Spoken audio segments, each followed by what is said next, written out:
40 years, Jan Term has provided Whittier students with the unique opportunity to explore the concepts of one class. Last year, President Sharon Herzberger announced that the term would be shortened by 1 week. In its first year, the new Jan Term was not without its difficulties, as students and faculty alike struggled to cope with the modified month.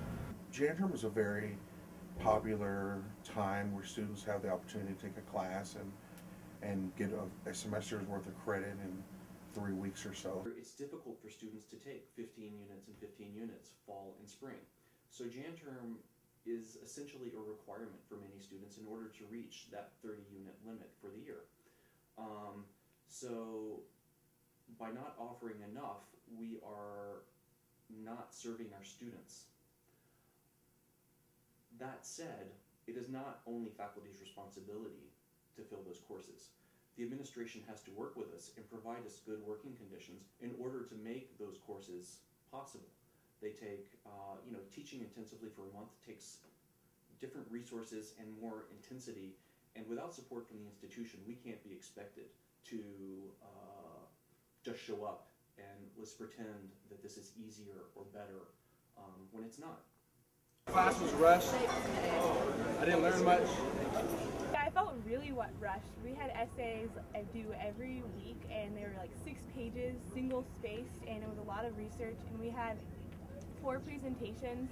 It was just a lot of work, and my Jan Term class was 5 hours with an hour of lunch this week, and we have an extra day. I guess what you really want to stress is the teaching time that is not there, or is perceived as not being there, is really minimal. 3 days is really a drop in the bucket. I mean, well, it's not a drop in the bucket.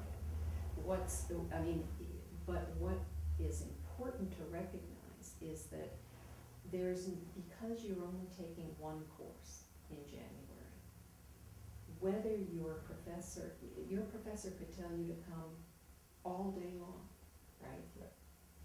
You're not fitting your class schedule with other classes. Right. So whether you're trying to get that course in 19 days or 21 days or 26 days, in a sense the faculty member needs to think about how to use your time appropriately and how to get across that content.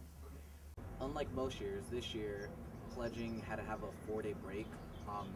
So during like the help period, because it was broken up into 2 separate weeks, you had to have 4 days off to study for finals. And like previous years in the past, you would finish with Convo on Saturday, have about 3 or 4 days to study, and then you would have your finals. So it technically is the same thing, but now you have a break to lose intensity during the pledge period. So it's really weird and strange how it all turned out. And it was also really weird because we're the only male society pledging in Jan Term, with everyone else, the other 2 male societies pledging in the spring. Actually are able to give their members a break. So members have had a couple of days off to get ready for finals and kind of walk away from everything for a moment, and now they're getting ready to gear up and finish up the last couple of days here, and it's actually worked out pretty well. the new rule is that all societies are going to have to be pledging in the spring. I'm not even sure how aware you are of right. those ISC rules. Oh yeah. And so what is, how do you feel societies, have you gotten any sort of alumni feedback, anything like that? How do you feel societies have been affected? It depends on the year, I guess, because the older alumni, of course, remember doing that during a semester. And it was only fairly recently that it was moved into Jan Term. And so the older alumni think it makes sense to have a little bit longer period of time. To me, it makes sense to move it into the semester as well, because what I didn't like, what I was hearing was that in Jan Term, it was too compressed. It was affecting students' academic performance, and that in a way, faculty members were feeling pressure to succumb to allowing all of the society pledging to go on, and they felt that students were tired, and it really did affect the academic achievement of people during that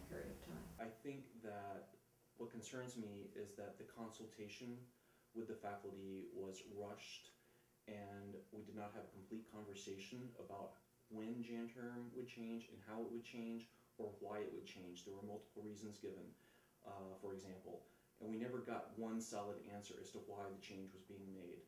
The savings comes from not having a lot of students on campus when there aren't classes. Because when you have a lot of students on campus, you have to feed them, you have to house them, and if we're feeding and housing students, we'd like them to be in class, right? And so the savings comes from cutting out those non-class days, and that will show up in May as being able to graduate 2 weeks before we normally do.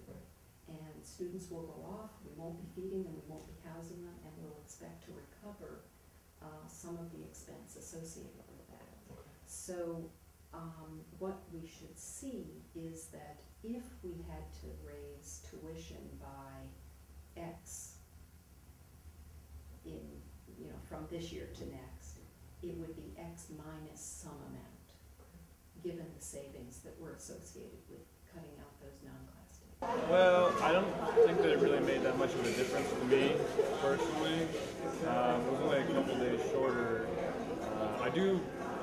I know I'm going to miss the break, though, that we got the 4-day break that we did before. Because now I only have 1 day between the different semesters, but in terms of the length of it, I think it's pretty much the same. This Jan term is locked in for 2 years, Right. and then after that, I'm assuming the situation will be reassessed. Mhm. So where do you see Jan term going? Do you see Jan term remaining a part of Whittier, or maybe abolishing Jan term and making like a May term? Where do you see Jan term heading? Well, I have to tell you, I'll give you my personal view, and then I'll tell you what I think is going to happen. I love Jan term, personally.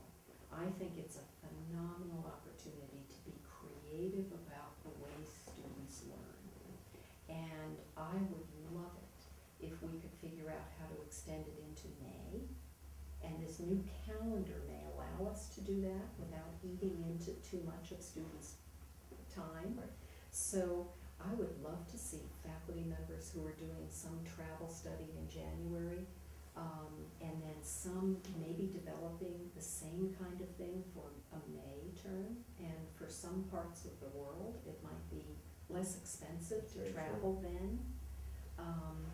And so that may be an advantage. I'd love to see us using more of the Jan term and maybe May term time to encourage students to go off and do an internship somewhere, perhaps under the supervision of faculty members here, but to be off learning out in the community when they don't have to worry about all the other classes or activities that they have to fill in. It's just what they focus on at that period of time. So I personally love January, or the Jan term, and I hope we do extend it into the May term. It is the case that last year when we were exploring what to do about Jan term. As a freshman, I had a good experience and I'm planning on taking it next year. Signing off for the last time, this is Tyler Zickel for QCTV.